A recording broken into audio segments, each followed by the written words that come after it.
Las Fuerzas Armadas israelíes es uno de los pocos ejércitos del mundo donde las mujeres deben realizar el servicio militar obligatorio. Dicho servicio se inicia a los 18 años y dura 2. Operan en la Franja de Gaza y en los territorios ocupados desde 1967, enfrentándose a la población palestina a diario. Algunas jóvenes prestan servicio en estas zonas.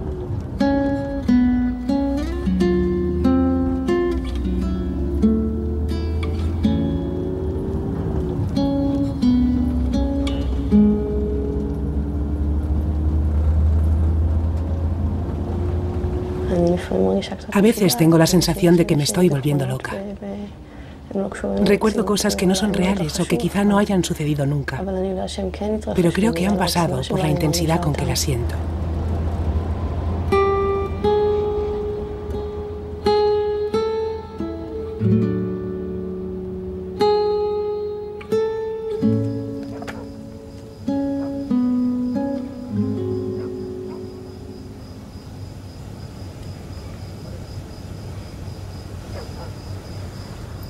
Aquí está el hospital.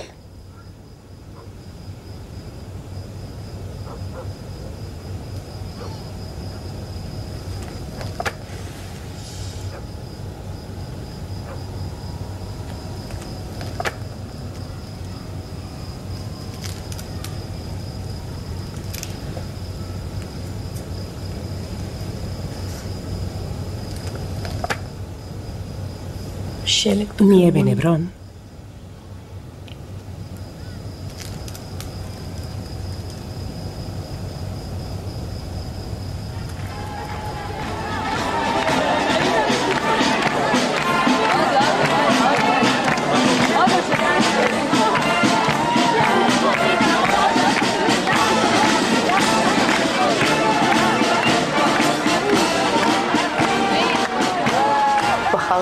Decidí hacerme médico. Me pareció un trabajo agradable.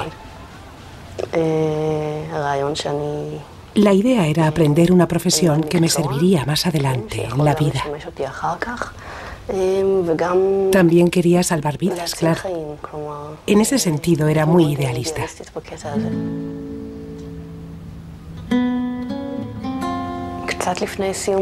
Justo antes de terminar los estudios, una chica nos habló de prestar servicio en los territorios. Nos contó que tenía que llevar un casco, chaleco antibalas y un arma, que atendía a los heridos. Nos habló de las misiones, de los helicópteros.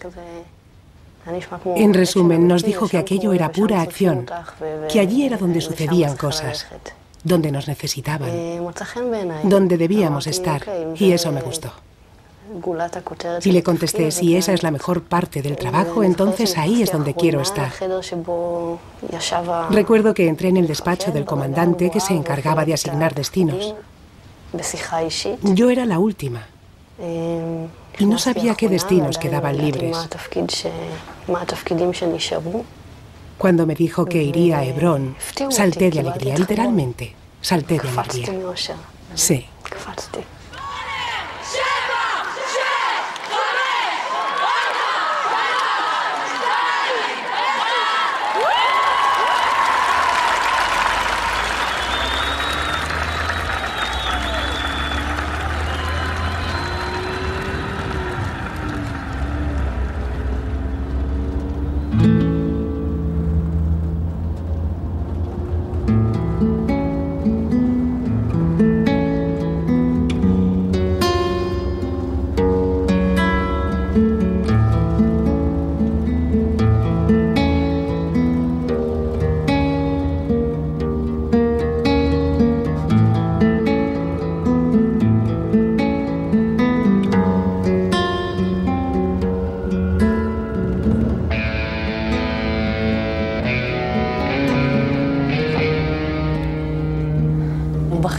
Cuando llegué allí lloré muchísimo, muchísimo. No sabes qué te vas a encontrar, se oían disparos y no sabes con qué te vas a encontrar. La sensación de peligro está ahí y es muy real. Todo el rato se oyen voces y disparos, explosiones, boom, constantemente. Lo primero que recuerdo es la semana que coincidimos los nuevos con los que ya se marchaban. Conocimos al equipo médico que servía allí. Nos saludamos y me presenté. Lo siguiente que recuerdo es escuchar por la radio de la ambulancia que estaba a nuestro lado. Flor en Noga 9.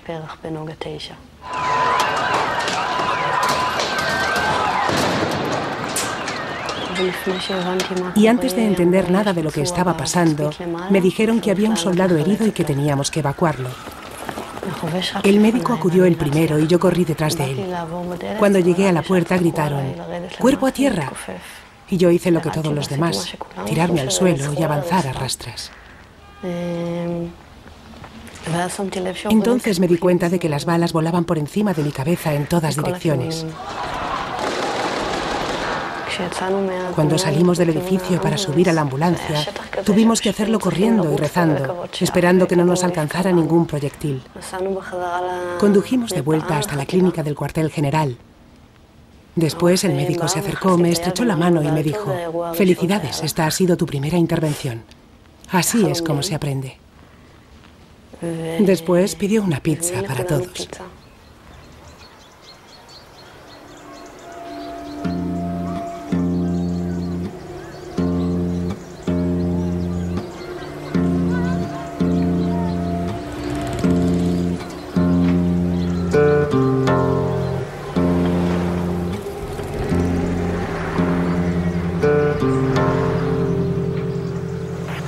Hay 5 menores junto a la carretera.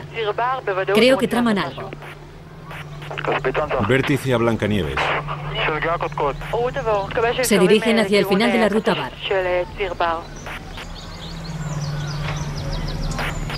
Recibido, voy para allá a pie. Voy a pie. Es el poder. Se tiene una gran sensación de poder. Sabes que se va a producir un incidente y que sucederá en parte tal y como tú lo quieras. Escuchas por radio cómo los soldados corren sin aliento porque tú así se lo has ordenado. Corren porque tú se lo has mandado. Y el comandante de la tropa te pregunta por radio qué debe hacer y tú se lo dices. Y das las órdenes. No, mejor volved. Es un gran poder el que se tiene. Pero una siempre procura hacer lo correcto.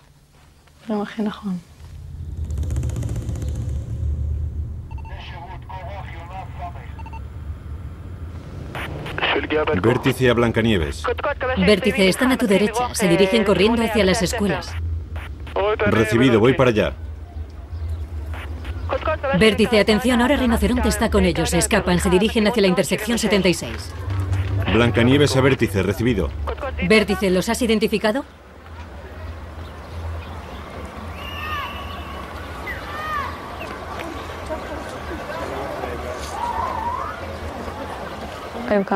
Nos tiraron piedras y yo los localicé. Eso significaba que después tenía que ir al cuartel general para prestar declaración e identificarlos.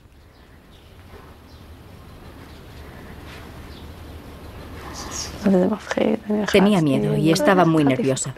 Durante el camino comencé a dudar de mí misma y de lo que había visto. Pensé, a lo mejor no tiraban piedras. Quizá estoy equivocada y no recuerdo bien todo lo ocurrido.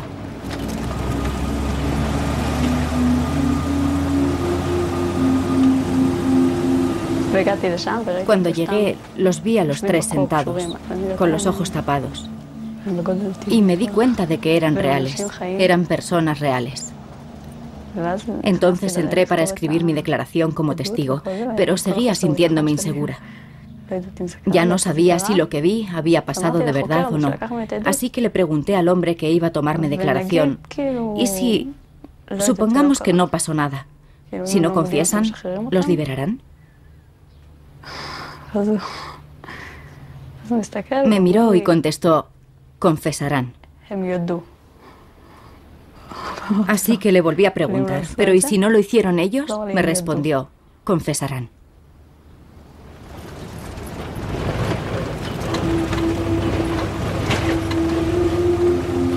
Entonces me dije, tengo que cumplir, tengo que hacerlo, pero no puedo. No me veo capaz. Y luego pensé, ¿qué quiere decir con que confesarán? ¿Cómo lo va a conseguir? Pero después vuelves a la base y tienes que comenzar tu turno. Tienes que hacerlo. Es tu obligación, no puedes hacer otra cosa.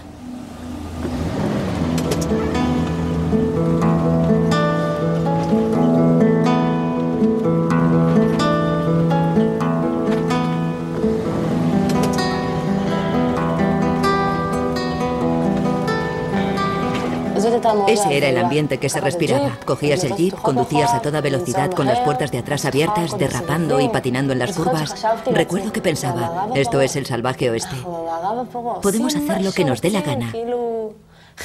Y entre lo que nos daba la gana, figuraba, por ejemplo, indicarles con el dedo que se acercaran. Eso es poder. Con solo mover un dedo consigues que la persona que quieras se acerque a ti sin que lo dude ni un segundo.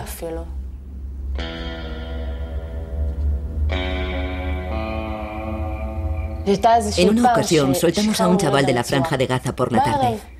Aquella misma noche, cuando el comandante estaba patrullando la zona en su jeep, vio al mismo chico sentado en una esquina, al lado de un puesto del ejército. Se paró y preguntó a los soldados qué hacía allí cuando le acabábamos de liberar hacía solo unas horas. Le contestaron, estamos jugando con él. O algo así. Se acercó al chico que lloraba. Estaba histérico y...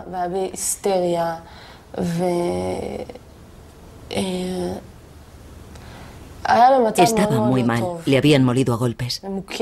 El comandante volvió al cuartel general y me dijo, llama al comandante de la tropa responsable de estos soldados.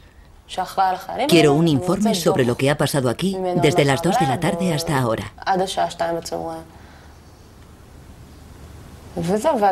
Cuando llegó el informe, vimos que los soldados no mintieron, sino que contaron todo lo que había sucedido.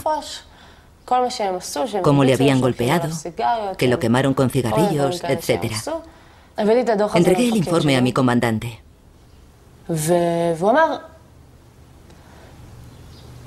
Y me dijo, llama a ese comandante y dile que con este informe se nos echará encima la unidad de investigación en solo unas horas. Tiene que cambiarlo.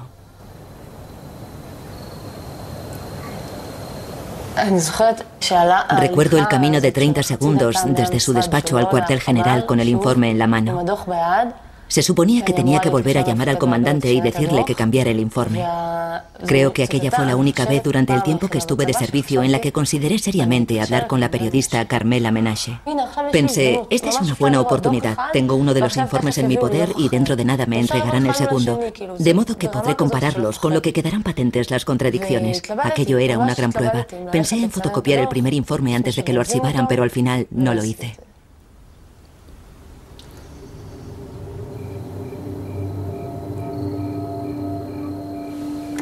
Llamé al comandante y le dije, debe redactar un informe nuevo.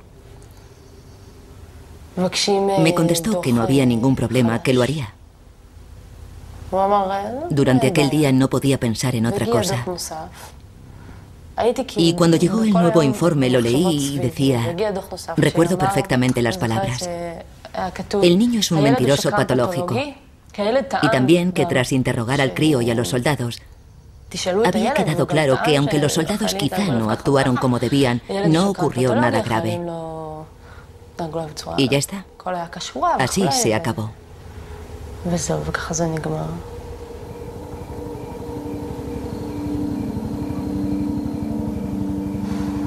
Luchaba por conservar algo de dignidad como ser humano.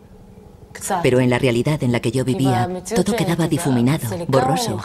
Nada importaba.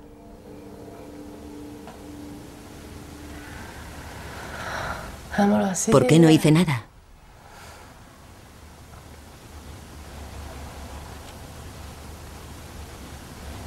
Porque era una fantasía.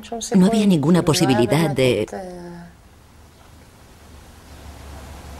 No sé por qué no actué. No lo sé.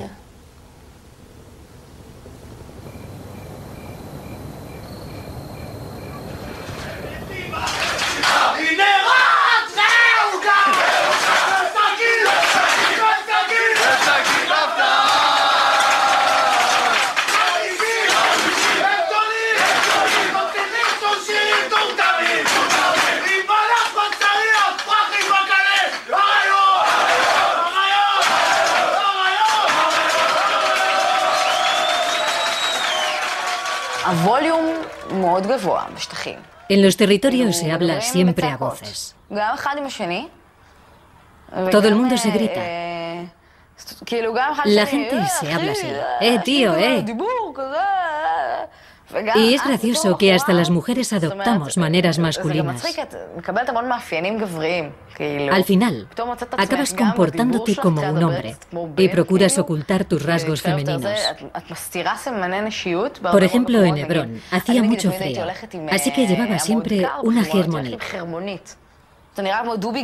Con aquello puesto pareces una especie de oso enorme, ni hombre ni mujer. De esta forma intentas esconder tus formas femeninas. Y aunque todo el mundo sabe que eres una mujer, a ti te da igual. Quieres ser uno más, formar parte del grupo, mezclarte y ser uno más del grupo.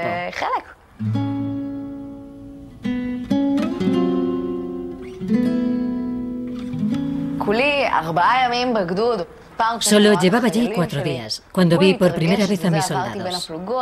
Estaba muy nerviosa, pasaba entre las tropas y todos se interesaban por mí. Me decían, ¿quién eres? Eres la chica nueva, vaya, qué interesante.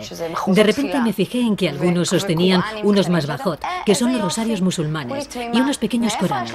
Así que yo, inocente, les dije, vaya, qué bonito. ¿De dónde habéis sacado todo eso? Los hemos traído de Calquilla, me contestaron. Pero en el curso de preparación me enseñaron que eso es pillaje y no se debe hacer.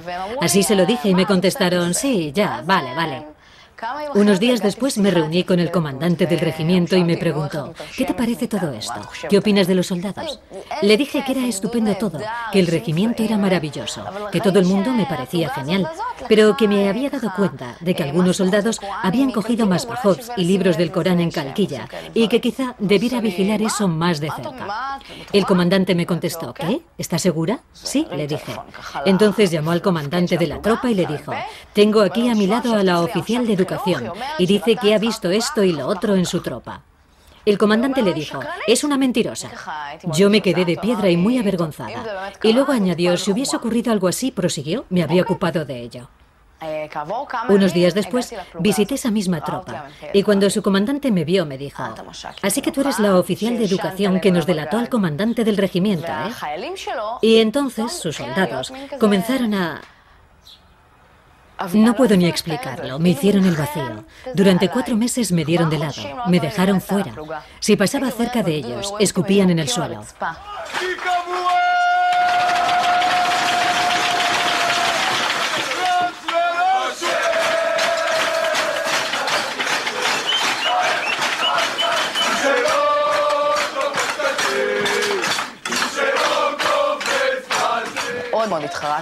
Lamenté haber dicho nada. A partir de entonces, si veía alguna irregularidad, me callaba. Tu posición dentro del regimiento es muy importante. Tienes que ser la chica maja y encantadora que les alegra y entretiene cuando están de guardia y cuyo pelo huele bien. A veces es un trabajo bastante cómodo y agradable. Lo único que tienes que hacer es lavarte el pelo con frecuencia.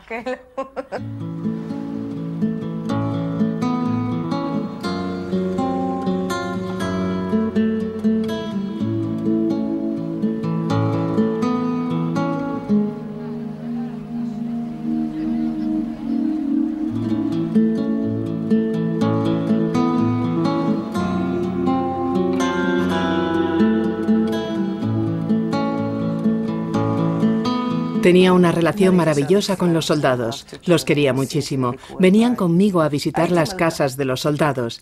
Allí yo era la reina. Era una rubia en Golani y en mi unidad. Las rubias eran lo más.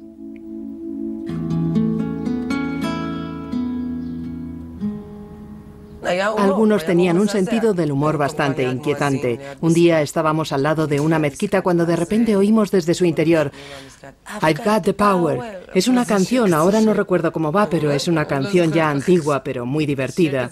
En lugar de Alá es grande se escuchaba I've got the power. Y eso es porque antes unos cuantos entraron en la mezquita y cambiaron la cinta. Eso fue todo. Fue genial, una broma, y el que lo hizo, y sé muy bien quién es, nos hizo pasar un buen rato a todos. Fue estupendo. La idea del siglo.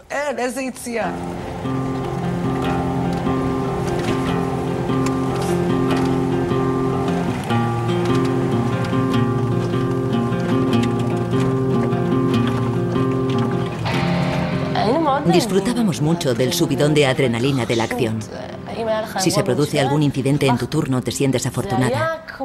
Es como si estuvieras viendo un partido de fútbol en el que no puedes participar. Estás ahí esperando, esperando, esperando a que ocurra el gran acontecimiento.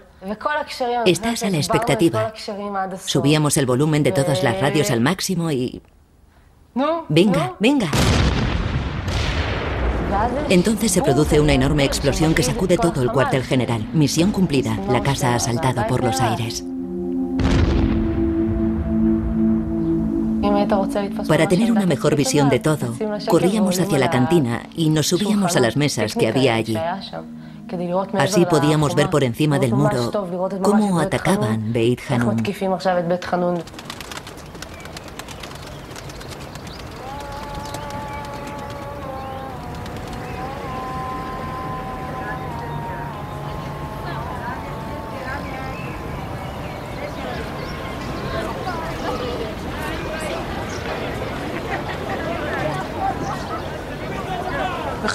En una de las operaciones vimos a 2 terroristas vestidos de mujeres.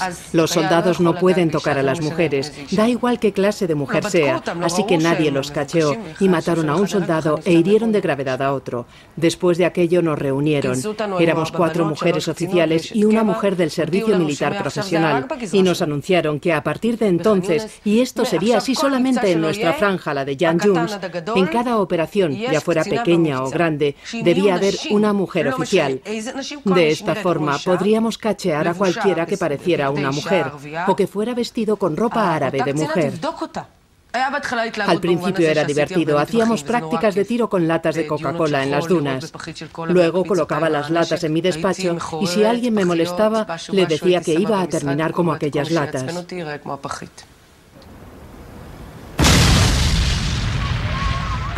Mi primera misión fue el día que cumplí 20 años. Escuché por radio que una multitud de palestinos habían tomado las calles furiosos y descontrolados porque estaban bombardeando sus casas. Corrían enloquecidos, desesperados. Esa fue la primera vez que me enfrenté a una población en una situación de angustia y de combate, en una situación de guerra. Si alguien destroza tu casa, es normal que te indignes y salgas a la calle con todo lo que tienes, que prácticamente es nada, y armes jaleo. Al principio estaba dentro del jeep y el ruido era insoportable. Lo único que podía escuchar era el aterrador sonido de las piedras golpeando el coche. Solo veías piedras volando, la gente se abalanzaba sobre ti, todo sucedía muy rápido. Por supuesto, llevábamos cascos y el jeep estaba blindado. Me dieron una porra y uno de los comandantes me dijo: ahora eres uno de nosotros, coge la porra, sal ahí fuera y comienza a repartir golpes.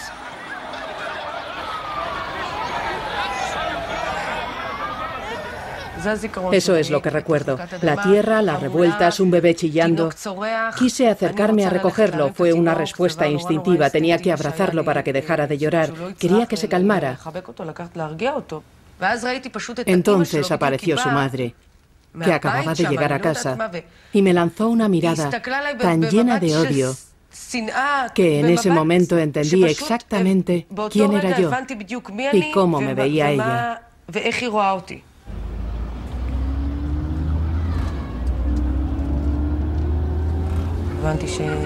Supe que estaba atrapada.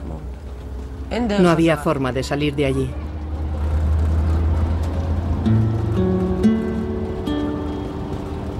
Creía que tenía una idea clara de cómo debía actuar en la vida, pero allí todo se derrumba, se desvanece. Al final te acostumbras. No puedes sentir tanto todo el tiempo.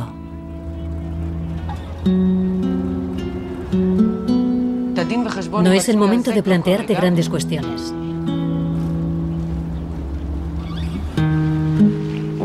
Al principio no le conté a nadie lo que ocurría.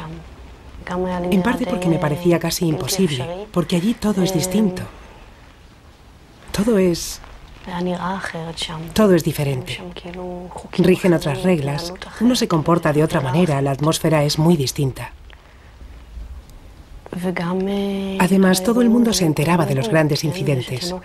Que un bebé israelí era asesinado por un francotirador palestino. Todos conocen los hechos que se cuentan en las noticias y no hay mucho más que añadir. Sin embargo, para mí todo adquirió un cariz muy diferente, un valor distinto. Nos llegó una niña herida, a la que no podíamos tratar.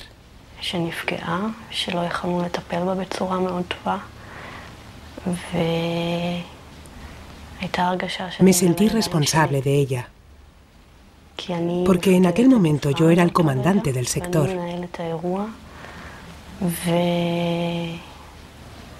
Yo dirigía el operativo y estaba a cargo de los heridos.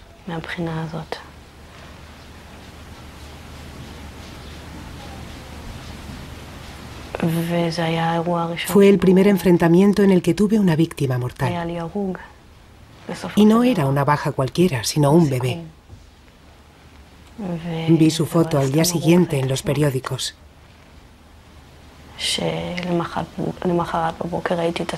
Y cuando todo esto pasó, todos me dijeron: felicidades, has tenido tu primera víctima mortal.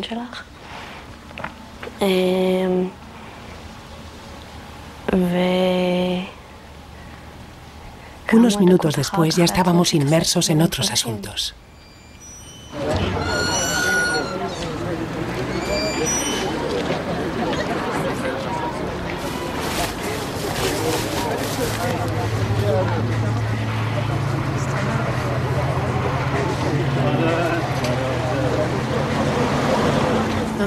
Llegas a un punto en el que al final todos te parecen iguales. No se hacen excepciones. En aquel momento para mí todos eran lo mismo. No importaba si alguien me sonreía o era amable conmigo, eso ya ni siquiera lo veía. ¿Qué haces aquí? Tu documentación es naranja, es decir, Palestina. No tienes identificación israelí. ¿Qué quieres? Estás amargada, y esa amargura no es de un solo día, ni tampoco es fruto de la depresión, es algo que surge por intentar imponer orden.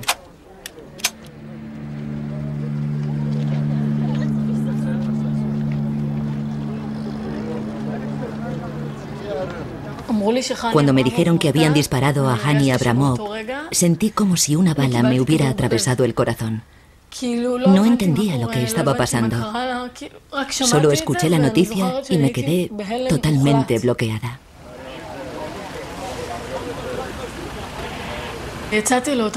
Cuando salí a hacer mi turno seguía pensando en Hani. Cada árabe que veía me recordaba lo que le había pasado a Hani. En aquella ocasión estaba asignada a un puesto de control y cuando paraba a un árabe pensaba que podía ser el que la disparó. Durante ese turno de 12 horas detuve a 80 personas, todos árabes. Los puse en fila y decidí que permanecerían así las 12 o 14 horas de mi turno, a pleno sol. Quería castigarlos.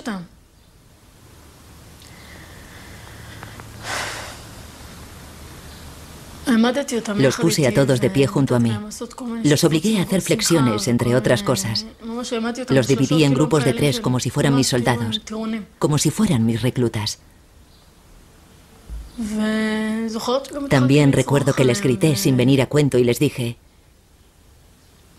¿por qué le habéis hecho eso a Hani? No se lo merecía. ¿Sabéis quién es Hani? Es amiga mía. Claro, ellos no tenían ni idea de lo que les hablaba, pero...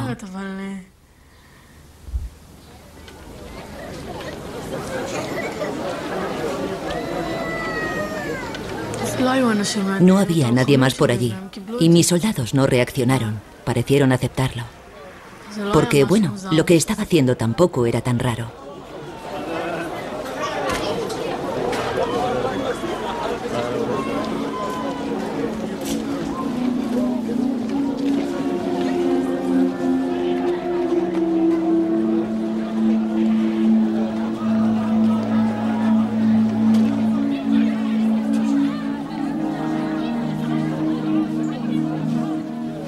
Mi trabajo era inspeccionar a la población femenina.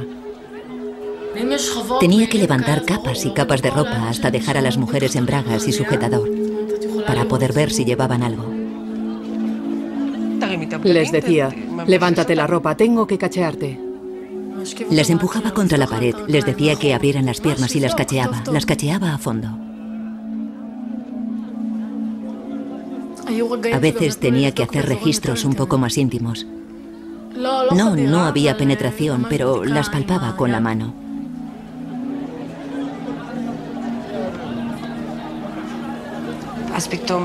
De repente escuché un grito. El guardia de frontera pateó la mano de una mujer a la que iba a cachear a continuación. La golpeó con fuerza en la mano y vi cómo un cuchillo salía volando por los aires. Después lo recogió y dijo, mira, quería matarte, encárgate de ella. Y los soldados comenzaron a jalearme. Venga, dale una paliza, dale una lección, quería matarte. Llevaba un cuchillo.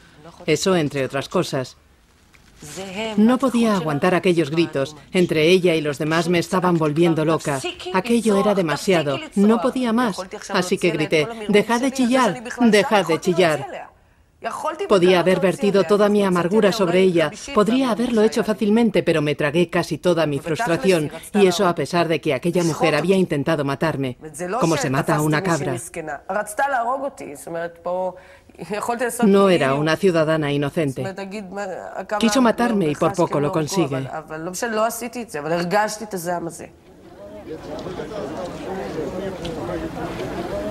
Mata a aquel que se alce para matarte. No lo hice, pero estaba furiosa. Aquello me afectó mucho y a partir de entonces todo cambió para mí. Creo que en aquel momento algo le ocurrió a mi cerebro. Quedé tocada.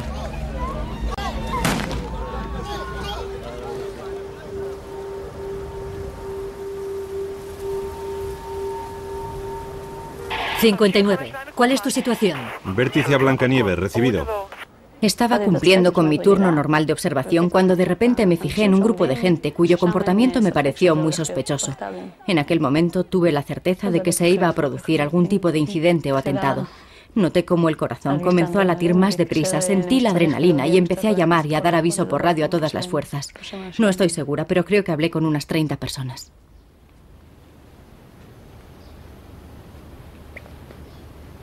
Después de dar la voz de alarma,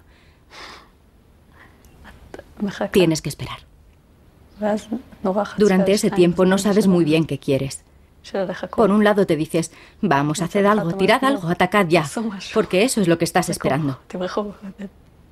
Ya has alertado a todas las fuerzas del mundo, y si no ocurre nada, todos se reirán de ti, o se enfadarán contigo, o quizá en el futuro se lo pensarán 2 veces antes de responder a tu llamada. Tienes una posición que mantener. Entonces, alguien lanzó una bomba incendiaria y nuestros francotiradores abrieron fuego.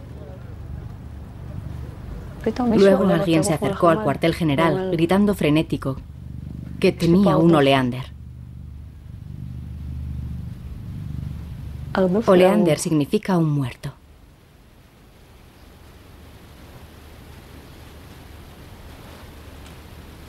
Y eso fue todo. En ese momento dejé de sentir. Entonces entró una amiga mía. Le dije que se sentara y yo me marché. Eso es algo que no se puede hacer. Estábamos en medio de una refriega con soldados desplegados en la zona y yo tenía que permanecer en mi puesto, pero no lo hice.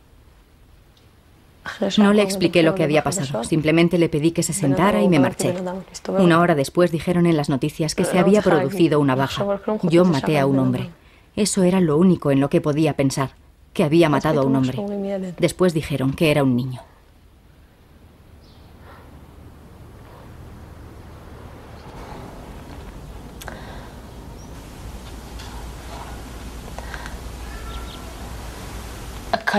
La facilidad con la que se pierde la vida, la cotidianidad de la muerte, eso fue.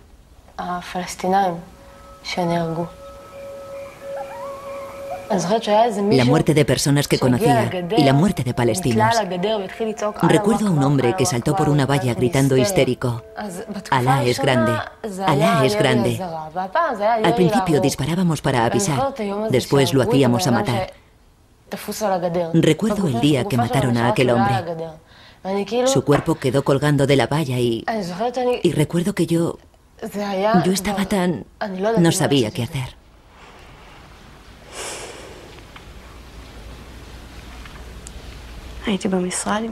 Estaba en el despacho con los médicos y mi comandante entró y me dijo: hay un cuerpo. ¿Quién quiere venir a verlo? El ejército estaba buscando a un grupo de terroristas y uno de ellos había sido alcanzado por nuestros disparos y estaba muerto. Yo di un paso adelante y dije: yo quiero ir a ver.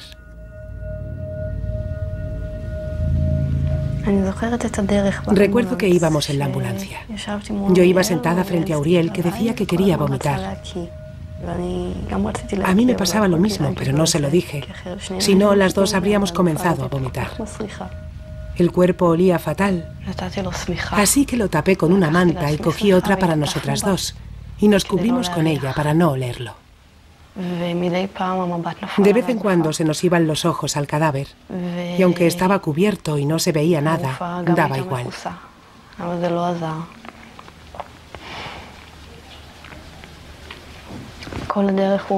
Uriel no paraba de decir que quería vomitar, y yo que aguantara un poco más. Llevamos el cuerpo a la enfermería, donde nos dijeron que antes de devolverlo a la autoridad palestina, teníamos que limpiarlo para que no tuviera manchas de sangre, para que no vieran lo que le habíamos hecho, el estado en el que se encontraba.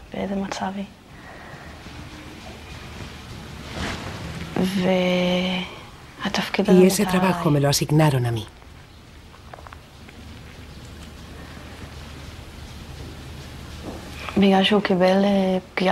El hombre tenía una herida en la cabeza, pero no murió en el acto. Se desangró lentamente hasta morir, de modo que perdió el control de los esfínteres. Eso es lo que suele ocurrir en esos casos, así que... se había hecho todo encima. Lo lavamos con una manguera. Él estaba tumbado con los ojos abiertos, así que se los cerré porque Uriel me dijo que tenía miedo. Le cerré los ojos y le enchufé con la manguera, mientras frotábamos para quitarle las manchas de sangre de varias partes del cuerpo. Y entonces se le abrieron los ojos. A veces pasa, es un movimiento reflejo. Nos asustamos mucho, era como si volviese a la vida, como si despertase.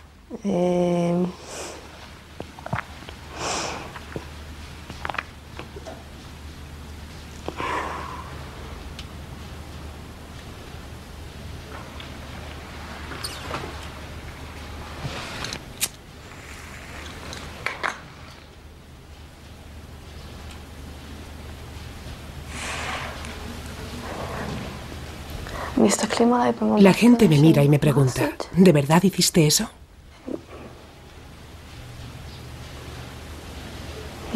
¿Lavaste aquel cuerpo? Y sienten verdadera repulsión. Pero yo no podía permitirme ese lujo. ¿Por qué? ¿Por qué? Porque era mi trabajo y estaba en mis manos.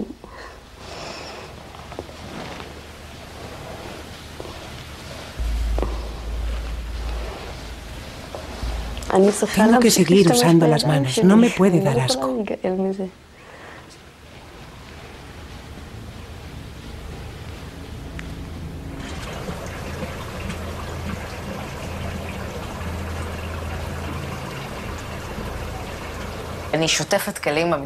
Un día, mientras lavaba los platos en la cocina, que es lo que hacía casi todo el tiempo, escuché de repente jaleo y alboroto de gente que entraba en el edificio. Así que supuse que traían algo, que no volvían con las manos vacías. Me sequé las manos llenas de jabón y salí para ver qué sucedía. Entonces vi que habían traído ni más ni menos que los cadáveres de unos terroristas. Los llevaban en camillas y estaban cubiertos por mantas. Dijeron, sí, aquí tenemos los cadáveres de unos terroristas. Yo pregunté, ¿de verdad? Me conmocionó la repentina presencia de la muerte allí. Después sacaron las cámaras e hicieron fotos de los muertos. Pensé que no estaba bien hacer eso, pero por otra parte tampoco me pareció tan grave como para llamar a los periodistas y alertar a todo el mundo de que estaban haciendo fotos a unos cadáveres. Desde luego tenía claro que sacar fotos a unos cadáveres no era algo normal, porque no lo es. Pero la realidad en los territorios tampoco. Nada de lo que ocurre allí es normal, pero de alguna manera así es como funciona. Uno menos y otro menos, al final forman uno más. Lo anormal con lo anormal acaba funcionando, se complementan.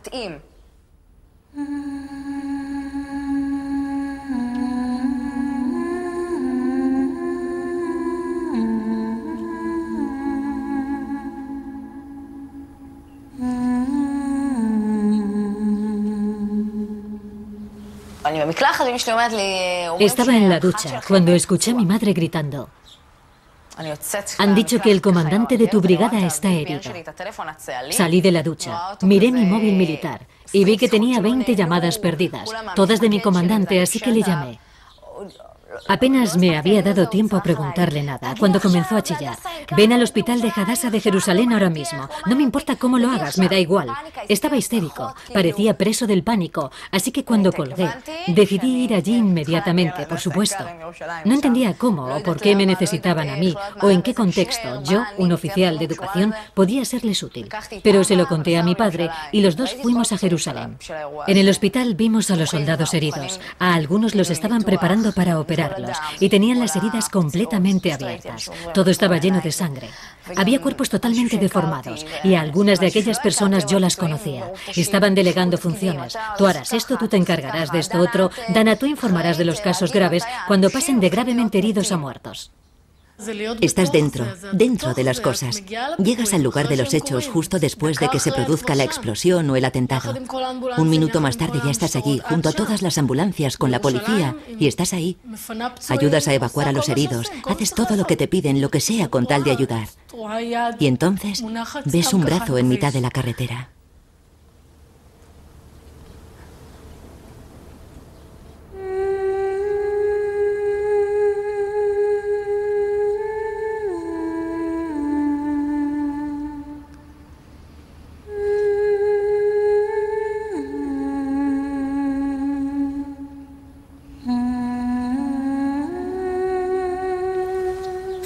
Después se inició una oleada de enfrentamientos. Cada 1 o 2 semanas, con una regularidad casi militar, se producía un atentado con víctimas mortales. En mi brigada, boom. En mi unidad, boom. En otra unidad, boom. Más y más muertos, continuamente. El número de víctimas no dejaba de aumentar. Hice un kit de luto para poder actuar lo más rápido posible. ¿Qué había en ese kit? Una lista de recortes de periódicos que tuve que reunir. Un tablero de operaciones listo para usar. Velas de luto. Un talitot, la tela con la que los judíos se cubren para rezar. Alambre de espino, para que todo resultara más conmovedor.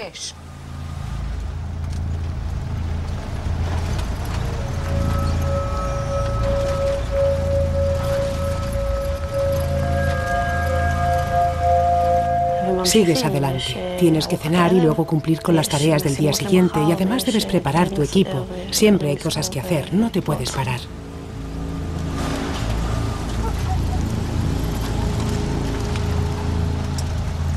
En aquella zona en concreto, patrullábamos de noche para comprobar que todo estaba en orden. Salíamos muy tarde. Íbamos en un jeep blindado cuando de repente vi a alguien, un árabe. Me estaba mirando. Se dio cuenta de que estaba sola en el jeep. Intentó llamar mi atención y lo consiguió. Me quedé mirándole directamente a los ojos. Después empezó a hacer gestos obscenos. Yo seguí con la mirada fija en sus ojos sin apartar la vista de él, con la única preocupación de memorizar sus rasgos, su aspecto físico, la ropa que llevaba. Aún lo recuerdo. Llevaba unos pantalones cortos, rojos, una camiseta blanca y el pelo negro, un poco largo. Memoricé su descripción. En cuanto vio que mis compañeros volvían, se marchó. Salió corriendo como un loco.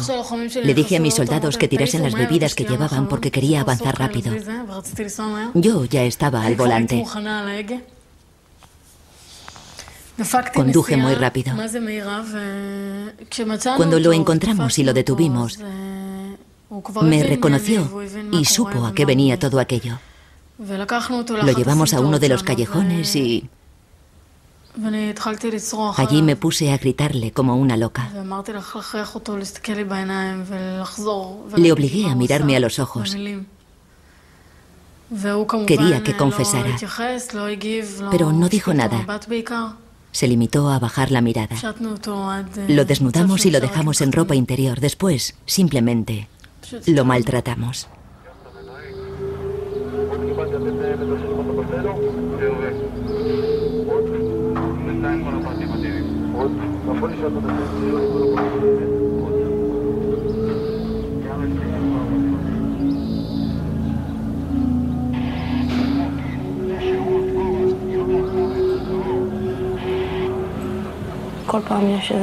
En aquellos días siempre había enfrentamientos.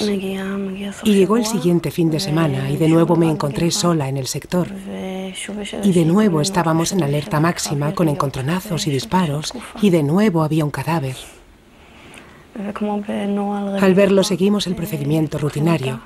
Cogimos el cuerpo, lo llevamos hasta la zona de las letrinas y lo lavamos. Entonces, ocurrió algo muy divertido. El muerto tenía una erección. Un cadáver con una erección. Nos reímos un poco, porque era embarazoso y... Era un espacio abierto, así que cualquiera podía acercarse a echar un vistazo. Algunos sargentos femeninos que conocía llegaron de la habitación de operaciones. Una de ellas llevaba una cámara y sin pensarlo dos veces le dije: vamos, hazme una foto. Me senté al lado del cadáver y me hicieron la foto.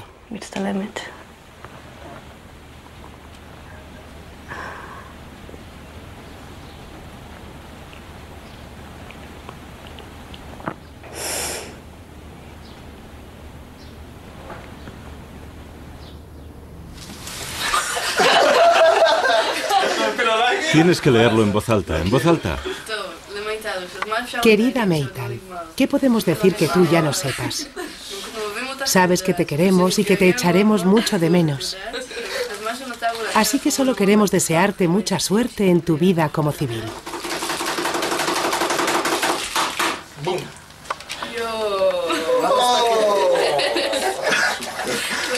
Dale la vuelta.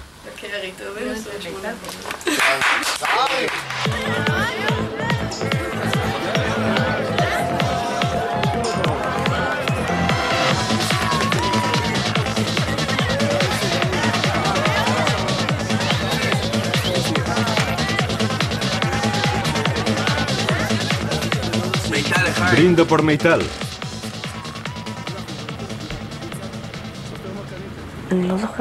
No estoy segura de cuándo sucedió, pero en algún momento comencé a sentir mucha vergüenza. A avergonzarme de aquella foto. Y no le hablé a nadie de aquello. En cierto modo la olvidé.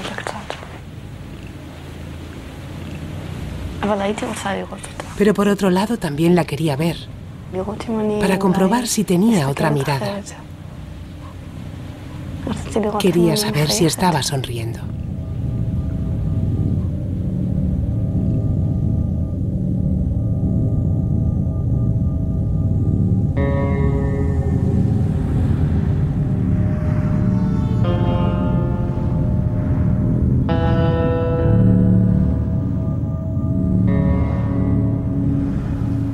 ¿Quién quiere enfrentarse a la maldad que todos llevamos dentro? Al demonio particular de cada uno. ¿Quién estaría dispuesto a enfrentarse a algo así?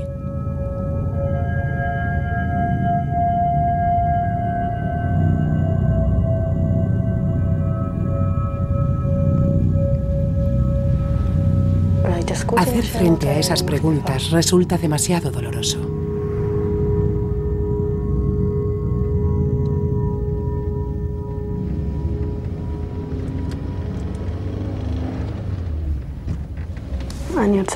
Cuando me dieron las vacaciones, comencé a tener problemas para dormir por las noches. Tampoco podía contarle a nadie lo que me estaba sucediendo.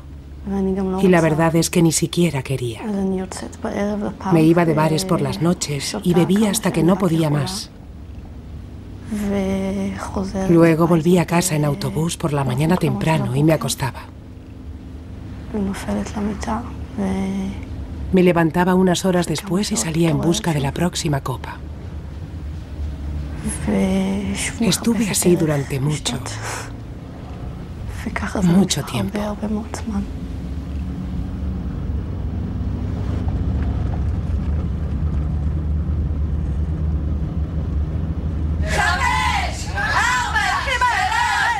Yo, el sargento Rotem Livne, enciendo esta llama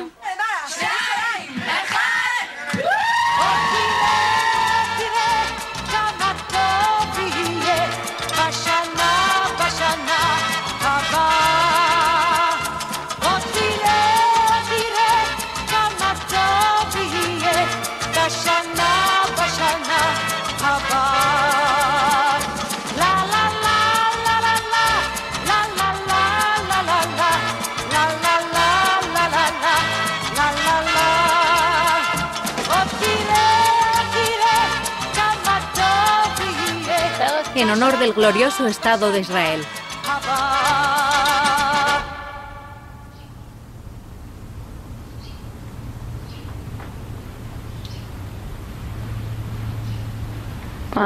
No me gusta hablar del tema con cualquiera.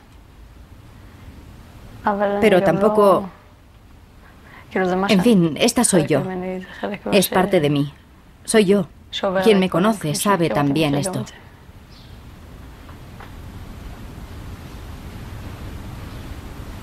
No hablo de ello. No cuento todos los detalles. Solo dije, he matado a un niño.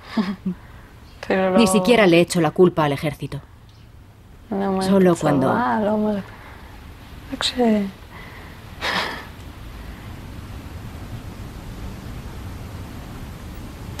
¿Piensas mucho en ello?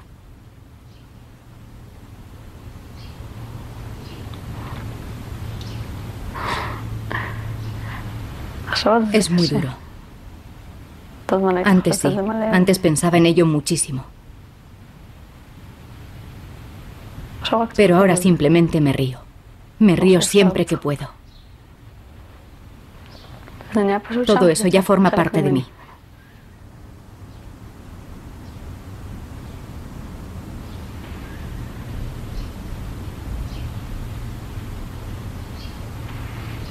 Durante un tiempo, cuando iba a casa de permiso, llamaba a mi amiga del ejército y le decía, Sivan, no se va.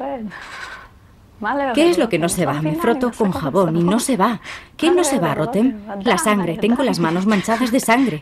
Tengo las manos manchadas de sangre y no sé qué hacer.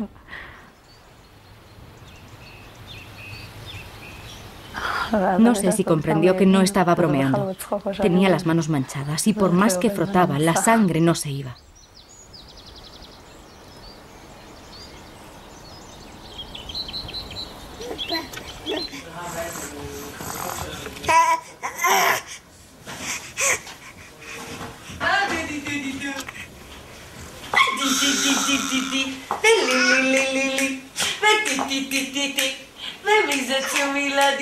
¿Quién es mi cariñito? ¿Quién es mi cariñito? ¿Quién es mi cielo? ¿Quién es la más guapa? Preciosa. Date la vuelta. Muy bien. ¿Y quién es la niña más dulce? ¿Y la más cariñosa? Venga, gatea, cariño. Cuando mi bebé grita o llora con fuerza, algo que no suele ocurrir a menudo, pero cuando sucede, me toca la fibra y me recuerda muchas cosas. ¿Qué siento? Pues es como si regresara, como si volviera allí. ¿Qué ocurrió? ¿Me sentí mal? ¿Tengo remordimientos? ¿Me siento culpable? ¿Hice algo que iba en contra de mis principios? Es una época de mi vida nefasta que me gustaría olvidar. No es un sentimiento de culpa, no. Es más bien como un espejo donde solo se ven cosas negativas. Es el espejo que muestra mi lado más violento. Saca lo peor de mí. Me convierto en... Ya sabes, creo que soy una madre bastante buena. Excepto en esos momentos en los que parezco poseída. Sivan.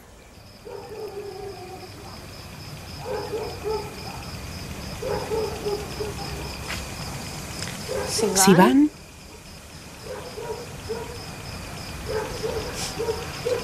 Sivan. Estoy aquí. ¿Estás ahí? Hola.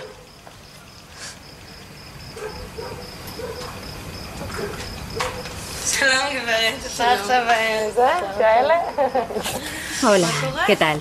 Muy bien, ¿y tú?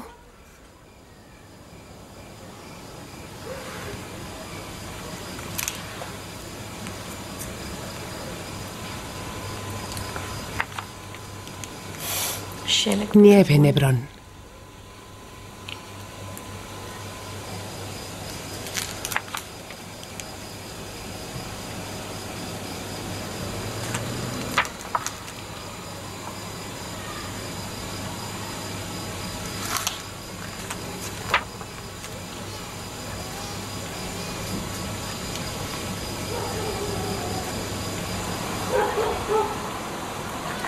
¿Las meto en un sobre?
¿Cómo diablos pensé jamás que podría olvidar todo aquello?